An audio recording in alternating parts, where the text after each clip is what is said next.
नमस्कार, मैं रवीश कुमार। जब भी आपको बेरोजगारी से परेशान कोई युवा मिले, ऐसा कोई मिले जिनकी सैलरी कम हो गई हो या जिनका बिजनेस नहीं चल रहा हो और सभी पेट्रोल और डीजल के बढ़ते दामों से परेशान हो, तो आप उनकी बेचैनी सिर्फ एक लाइन से दूर कर सकते हैं।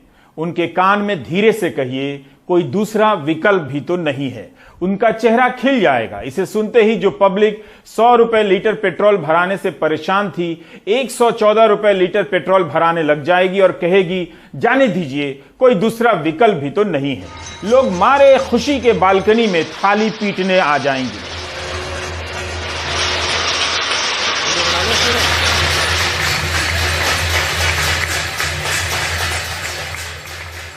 आखिर भारत की गरीब निम्न मध्यम वर्गीय जनता ने 114 से 119 रुपए लीटर पेट्रोल भराकर इस बात को साबित किया है कि अगर कोई दूसरा विकल्प ना हो तो वह 200 रुपए लीटर पेट्रोल आराम से खरीद सकती है। इतनी समझदार जनता को मंत्री भी वही बात समझा रहे हैं कि पेट्रोल और डीजल पर टैक्स इसलिए अधिक है क्योंकि मुफ्त वैक्सीन दिया जा रहा है, मुफ्त अनाज दिया जा रहा है। करोड़ों रुपए खर्च कर देश भर में लगे इस होर्डिंग ने जनता को ठीक से समझाया है कि टीका मुफ्त लगा है और इसके लिए धन्यवाद मोदी जी कहना है। तभी पेट्रोलियम मंत्री हरदीप सिंह पुरी ने याद दिला दिया कि यह इतना भी मुफ्त नहीं है। पेट्रोल और डीजल पर टैक्स इसलिए अधिक है क्योंकि टीका मुफ्त है, अनाज मुफ्त है। 6 महीने के दौरान हुए पेट्रोल, डीजल, रसोई गैस, सरसों तेल के दाम और अन्य चीजों की महंगाई का खर्चा जोड़िए। आपसे कह रहा हूं, पता चलेगा कि आपने कई हजार रुपए इसके नाम पर सरकार को दे दिए, जबकि 500,000 का टीका लगा लेते तो वो सस्ता पड़ता। Now, I'm not the finance minister, therefore I don't think that's an appropriate answer for me to give. But all I can tell you, and because it's relevant here, that the 32 rupees a litre that we collect provides us the ability to provide all these welfare services, including 1 billion vaccine. मतलब गरीब की ऊपर वाली जेब से 100 रुपया निकालकर नीचे वाली जेब में 10 रुपया डालकर सरकार कह रही है हम उनका कल्याण कर रहे हैं। मंत्री जी अगर यही बात कॉरपोरेट को कहते कि हमने जो टैक्स कम किया था आपका, उसे फिर से बहाल कर रहे हैं ताकि गरीब जनता को ज्यादा राहत दे सके, लेकिन वे ऐसी बात कभी नहीं करेंगे। सरकार यह नहीं बता रही कि कितने लोगों ने पैसे देकर टीके लगाए हैं, उसके पास डेटा नहीं है। सरकार यह बात कैसे कह सकती है? प्राइवेट सेक्टर के लिए 25% का कोटा तो सरकार ने तय किया, तो सरकार को कैसे नहीं पता कि कितना टीका प्राइवेट सेक्टर ने लिया? प्राइवेट अस्पतालों में भी टीका लगाने पर सर्टिफिकेट कोविन की साइट से ही मिलता है। तब प्राइवेट अस्पताल क्यों नहीं बता रहे कि कितनों को टीका लगाया? क्या प्राइवेट अस्पताल टीके का रिकॉर्ड ही नहीं रखते हैं? इतना गोरख धंधा चल रहा है इस देश में। भारत बायोटेक और सीरम इंस्टीट्यूट दो ही तो कंपनियां हैं। क्या दो कंपनियों से हम ये नहीं जान सकते कि इन्होंने प्राइवेट अस्पतालों को कितना टीका दिया? तो फिर सरकार कैसे कह सकती है कि उसके पास डेटा नहीं है? मगर फ्री वैक्सीन का पोस्टर हर जगह है। जिन लोगों ने पैसे देकर टीके लगाए हैं, क्या उन्हें भी मुफ्त टीका में गिना जा रहा है? ब्रिटेन में उल्टा हो रहा है। ब्रिटेन के 30 करोड़पतियों ने, मिलियनेयर ने सरकार को पत्र लिखा है कि अगर सरकार कोविड की चुनौतियों का सामना करने के लिए पैसे की तंगी का सामना कर रही है तो वह हम अमीरों पर टैक्स बढ़ा दे, कम कमाने वाले और नौजवानों पर इसका बोझ न डाले। गार्डियन में छपी इस खबर को भारत के अमीर पसंद नहीं करेंगे, डिसलाइक करेंगे, और गरीब परवाह नहीं करेंगे क्योंकि वे अच्छी तरह जान गए हैं कि कोई दूसरा विकल्प भी तो नहीं है।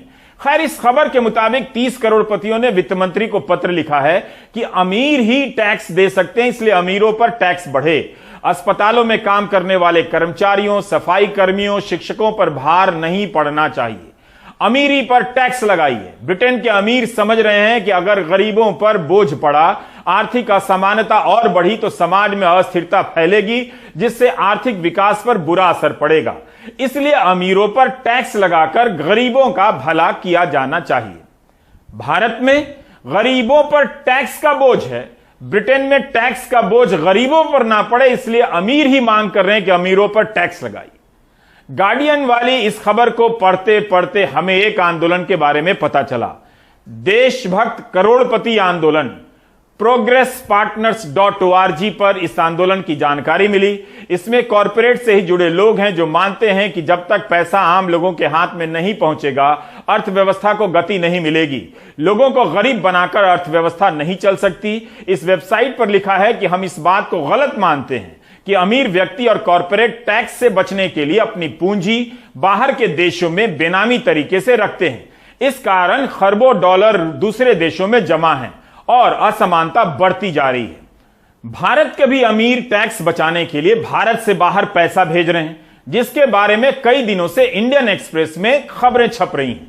अच्छा है कि हिंदी अखबारों और चैनलों के जरिए आप ऐसी खबरों को नहीं पढ़ते हैं, वरना आपकी इस खुशी पर पानी फिर जाएगा कि एक तरफ आप टैक्स के कारण गरीब हुए जा रहे हैं, दूसरी तरफ देशभक्त अमीर लोग टैक्स बचाकर बाहर पैसा भेज रहे हैं ताकि वे और अमीर हो जाएं। इंडियन एक्सप्रेस की रिपोर्ट में 300 से अधिक भारतीयों के नाम हैं। टैक्स बचाने वाले नवरत्नों में भारत रत्न सचिन तेंदुलकर भी हैं।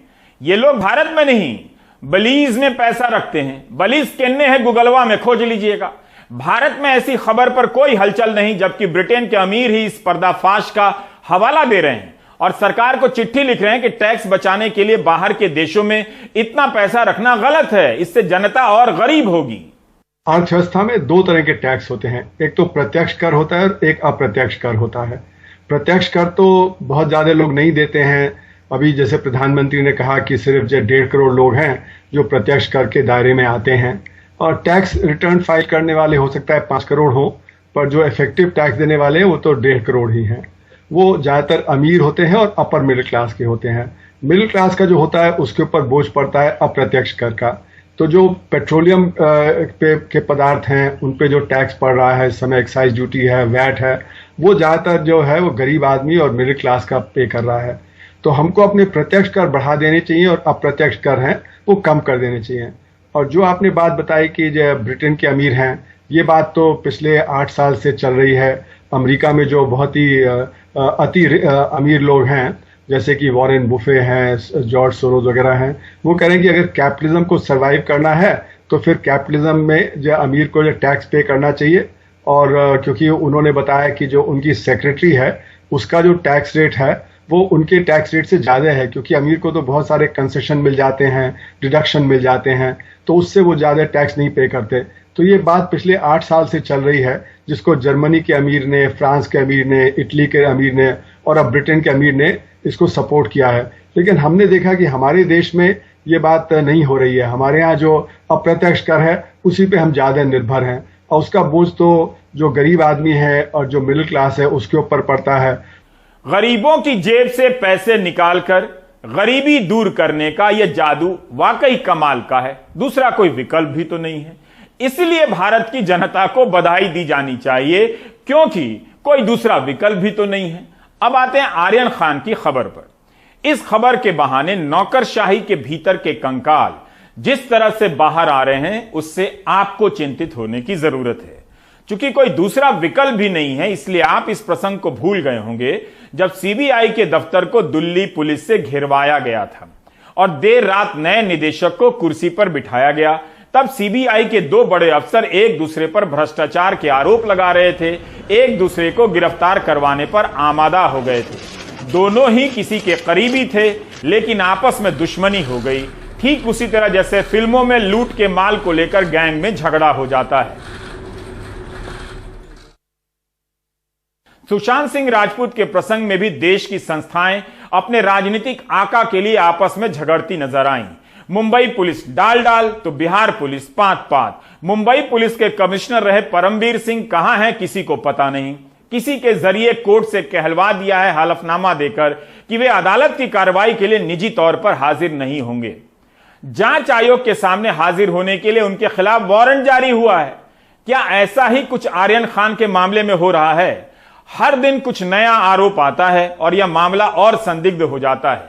नारकोटिक्स कंट्रोल ब्यूरो के निदेशक समीर वानखेड़े अफसर पर जिस तरह के आरोप लगे हैं उसमें राजनीति तो होगी ही, लेकिन अगर वे आरोप सही हैं तो कितना भयानक है कि फर्जी गवाहों को खड़ा कर किसी नौजवान की जिंदगी से खेला जा रहा है। हमारे सहयोगी सुनील सिंह अपनी रिपोर्ट में इसकी पड़ताल कर रहे हैं कि क्या आर्यन खान को फंसाया गया है। अभिनेता शाहरुख खान के बेटे आर्यन खान को गिरफ्तारी के बाद जब 3 अक्टूबर को पहली बार रिमांड के लिए मजिस्ट्रेट के पास लाया गया, तब एनसीबी ने सिर्फ 2 दिन की रिमांड मांगी थी। केस में तब तक एनडीपीएस कानून के तहत साजिश की धारा 29 भी नहीं लगी थी। इसी आधार पर मजिस्ट्रेट ने आर्यन खान के साथ अरबाज मर्चेंट और मुनमुन धमेचा को सिर्फ 1 दिन यानी 4 अक्टूबर तक एनसीबी रिमांड पर भेजा था। खास बात है कि आर्यन के वकील सतीश माने शिंदे ने भी आर्यन को 1 दिन की रिमांड का विरोध नहीं किया था। शायद उन्हें भी उम्मीद थी कि दूसरे दिन न्यायिक हिरासत मिलते ही जमानत मिल जाएगी और आर्यन जेल जाने से बच जाएंगे। अब सवाल यह है कि रात भर में ही ऐसा क्या खेल हुआ कि दूसरे दिन एनसीबी ने आरोप बढ़ा दिए। आर्यन और अन्य आरोपियों के खिलाफ साजिश की धारा 29 लग गई, जबकि आर्यन खान के पास से 1 ग्राम ड्रग्स भी बरामद नहीं हुआ था, न ही उसने ड्रग्स का सेवन किया था। बाकी आरोपियों में से भी वो अरबाज मर्चेंट के अलावा किसी और को जानता तक नहीं था, लेकिन एनसीबी ने उसके 2 से 3 साल पुराने व्हाट्सएप चैट के आधार पर उसे इंटरनेशनल ड्रग सिंडिकेट से जोड़ दिया और जांच के लिए 11 अक्टूबर तक हिरासत मांग ली। 4 अक्टूबर को कोर्ट में एनसीबी के जोनल डायरेक्टर समीर वानखेड़े के साथ खुद additional solicitor general Anil Singh भी मौजूद थे, जो अमूमन होता नहीं है। नतीजा आर्यन सहित अरबाज और मुनमुन धमेचा की एनसीबी रिमांड 7 अक्टूबर तक के लिए बढ़ गई। हैरानी की बात है कि उसके तुरंत बाद ही इसी केस में आरोपी विक्रांत चोकर, मोहक जायसवाल, इस्मित सिंह, गोमित चोपड़ा और नुपुर सतीजा को भी रिमांड के लिए कोर्ट में पेश किया गया, लेकिन तब तक एएसजी अनिल सिंह और जोनल डायरेक्टर समीर वानखेड़े दोनों कोर्ट से जा चुके थे। जबकि एनसीबी की दलील है कि ये सभी आरोपी एक दूसरे से जुड़े हुए हैं और पूरा केस एक है, इसलिए इनकी भूमिका को अलग अलग कर नहीं देखा जाना चाहिए। खास बात है कि उन 5 में से 4 आरोपी वो थे जिनके कॉर्डेलिया क्रूज शिप पर आने की सूचना इन्फॉर्मर मनीष भानुशाली और दागदार पंच किरण गोसावी ने दी थी, और वो चारों ड्रग्स के साथ वहाँ पकड़े भी गए थे।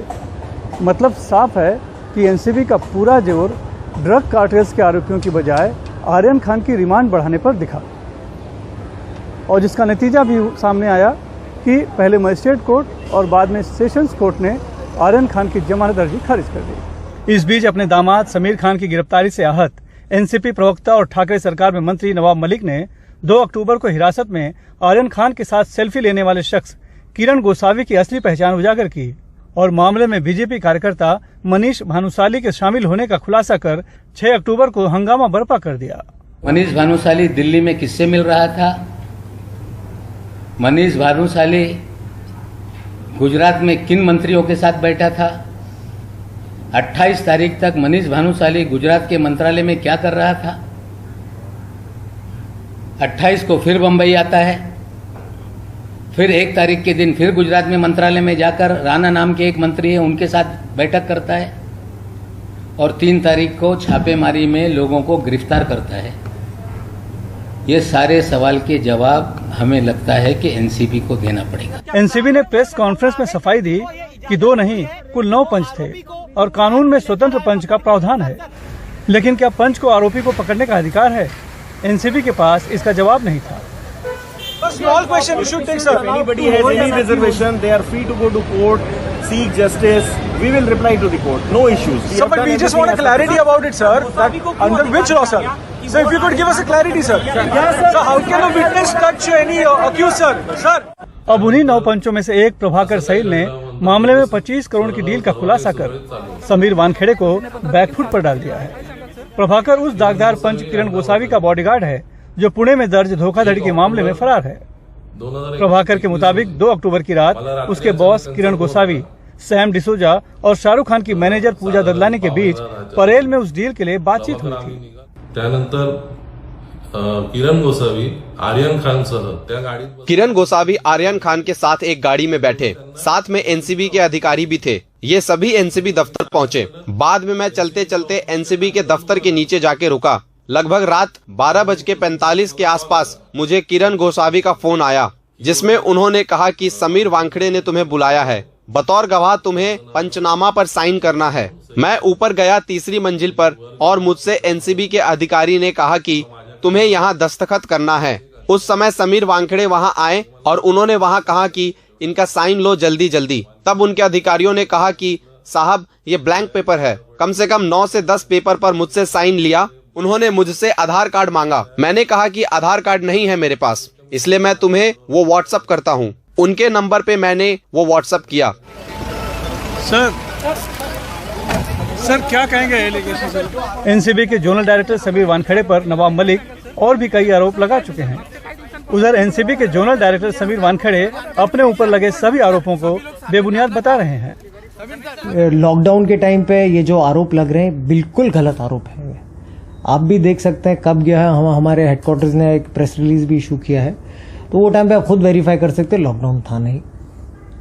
जैसा कि मैं कह रहा हूं कि इकोनॉमिक टिकट पे गया हूं मैं, और ज्यादा मैं एक्सप्लेनेशन इस पे देना भी नहीं चाहूंगा क्योंकि ये बहुत ही घटिया आरोप है। मतलब ये है कि cruise ship drugs party case अब ड्रग्स के खिलाफ एक सामान्य मामला नहीं बल्कि केंद्र और राज्य के बीच एक राजनीतिक लड़ाई का रूप ले चुका है, जिसमें एजेंसियां मोहरा बनी हुई हैं और बीच में पिस रहे हैं आर्यन, अरबाज और मुनमुन धमेचा जैसे युवा जो गलत समय पर गलत जगह मौजूद थे। अभी मामले की जांच चल रही है और मुकदमे का फैसला आने के बाद ही कोई निर्दोष या दोषी साबित होता है। लेकिन इस मामले में जिस तरह साजिश की कड़ियां जोड़ी जा रही हैं और व्हाट्सएप चैट को एक कथित जुर्म का आधार बनाया जा रहा है, वो दुर्भाग्यपूर्ण है।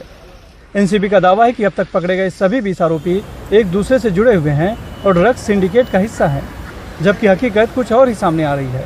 सूत्रों के मुताबिक गिरफ्तार 20 आरोपियों में से 4 से 5 ही ऐसे हैं जिनके नाम इन्फॉर्मर किरण गोसावी ने एजेंसी को दिए थे। 3 अक्टूबर को गिरफ्तार दिखाए गए 8 में से 4 आरोपी मोहक जायसवाल, स्मित सिंह, गोमित चोपड़ा और नुपुर सतीजा उन 20 संदिग्ध लोगों में से हैं जिनके नाम किरण और मनीष ने दिए थे, जबकि गोपाल जी आनंद, समीर सहगल, मानव सिंघल और भास्कर अरोड़ा कॉर्डिलर शिप पर पार्टी आयोजित करने वाली इवेंट कंपनी से जुड़े हैं। यहाँ तक कि जिस मुनमुन धमेचा को आर्यन और अरबाज के साथ गिरफ्तार कर पहले दिन कोर्ट में पेश किया गया, वो भी इसके पहले कभी आर्यन या अरबाज को नहीं जानती थी। आर्यन खान के वकील सतीश माने सिंधे कोर्ट में ये कह चुके हैं कि आर्यन को क्रूज शिप में निमंत्रित किया गया था। एनसीपी नेता नवाब मलिक की माने तो आर्यन को क्रूज शिप में बुलाने के लिए दबाव डालने वाले कोई और नहीं बल्कि प्रतीक गाबा, ऋषभ सचदेव और आमिर फर्नीचर वाला थे।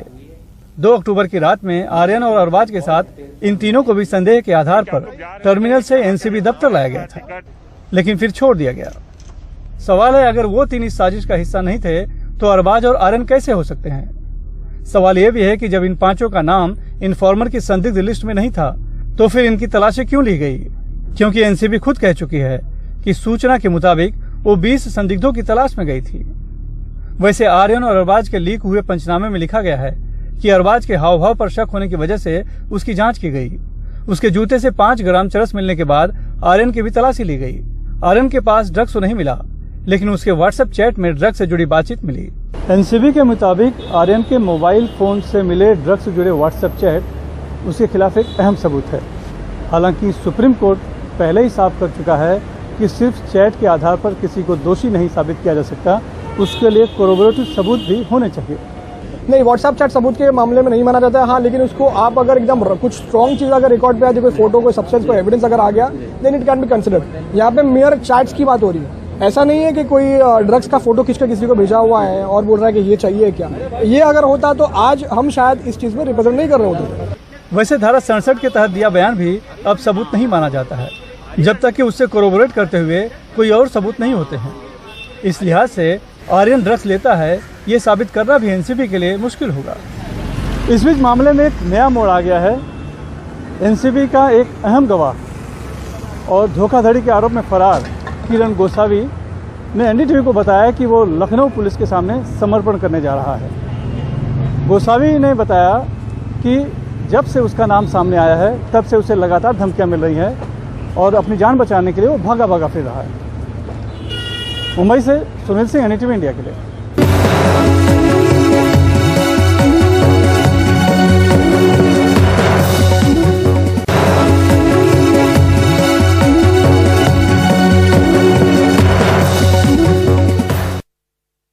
हिंदी प्रदेश के नौजवानों और व्हाट्सएप के रिटायर्ड अंकिलों की योग्यता के अनुसार 2 खबरें हैं। भोपाल में बजरंग दल वाले तय करने लगे हैं कि प्रकाश झा किस तरह की सीरियल बनाएं और बेंगलुरु में चर्च पर हमला होने लगा है।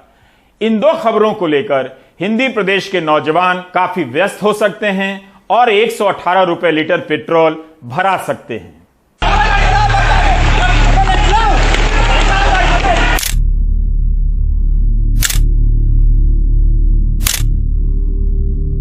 हिंदुओं की की आस्था के साथ खिलवाड़ बंद करो, बंद करो, बंद करो। भोपाल में पुरानी जेल में वेब सीरीज आश्रम 3 की शूटिंग के दौरान बजरंग दल के कार्यकर्ताओं ने तोड़फोड़ की। प्रकाश झा के साथ झूमाझटकी हुई। वैनिटी वैन समेत 5 गाड़ियों में भी तोड़फोड़ की गई। बाद में पुलिस ने हंगामा करने वालों को खदेड़ा। हंगामा करने वालों की मांग थी वेब सीरीज का नाम बदला जाए। भोपाल की धरती पर आकर के वो अपनी फिल्म बना लेगा। बजरंग दल चैलेंज करता है, इस फिल्म को बनने नहीं देंगे। अभी केवल प्रकाश झा का मुंह काला खड़ा है, भाभी देओल को ढूंढ रहा है। अपने भाई से सीखे कुछ। सोमवार सुबह शूटिंग जारी रही। पुलिसकर्मी पूरे रास्ते भर तैनात थे। हालांकि गृह मंत्री भी हुड़दंगियों के सुर में सुर मिलाते नजर आए। हमारी भावनाओं को आहत करने वाले दृश्य फिल्माते क्यों हो, और हिम्मत है तो किसी दूसरे धर्म की भावनाओं को आहत करने वाला कोई दृश्य क्यों नहीं फिल्माते हो। आश्रम वाले मामले में भी हम एक स्थायी गाइडलाइन जारी करने वाले हैं कि आपत्तिजनक अगर कोई सीन है या किसी धर्म की भावना को आहत करने वाले कोई सीन अगर आपकी स्टोरी में है तो पहले प्रशासन को वो स्टोरी दें और अनुमति लें, उसके बाद ही वो फिल्मांकन करें। क्यों आश्रम नाम क्यों, और किसी दूसरे का रख के दिखाओ, समझ में आएगा फिर। कांग्रेस का आरोप है ऐसी घटनाएं सरकार के संरक्षण में हो रही हैं। सरकार के संरक्षण में तो हो रहा है, तो किसकी हिम्मत है कि क्रू मेंबर को दौड़ा कर पीटे, निर्देशक पे शाही फेंक दे और पुलिस की मौजूदगी में करे, वाहनों में तोड़फोड़ कर दे। इस पूरे मामले में फिलहाल प्रकाश झा ने ना तो पुलिस में शिकायत की है, न ही मीडिया में अपना पक्ष रखा है। आश्रम के अभिनेता बॉबी देओल के पिता भाई सत्तारूढ़ दल के नेता हैं। खैर, सुटेबल बॉय को लेकर जो विवाद हुआ था उसके बाद मध्य प्रदेश सरकार ने दिशा निर्देश बनाने की बात कही थी। उसका क्या हुआ ये तो नहीं पता, लेकिन अब आश्रम के बाद वापस से ऐसी ही बात चल रही है, यानी सेंसर बोर्ड से पहले जिले के बाबू कहानी पर कैंची चलाएंगे। दुखद उन मंत्रियों का रवैया भी है जो अपने बयानों से किसी खास धर्म या संप्रदाय के नुमाइंदे नजर आते हैं, पूरे राज्य के नहीं। दुखद उन फिल्मकारों का रवैया भी है जो अपने फिल्मों के जरिए तो क्रांति की बात करते हैं, लेकिन अपने ऊपर हुए जुल्म की शिकायत तक दर्ज कराने नहीं आते। भोपाल से कैमरा पर्सन रिजवान खान के साथ अनुराग द्वारी, एनडीटीवी इंडिया।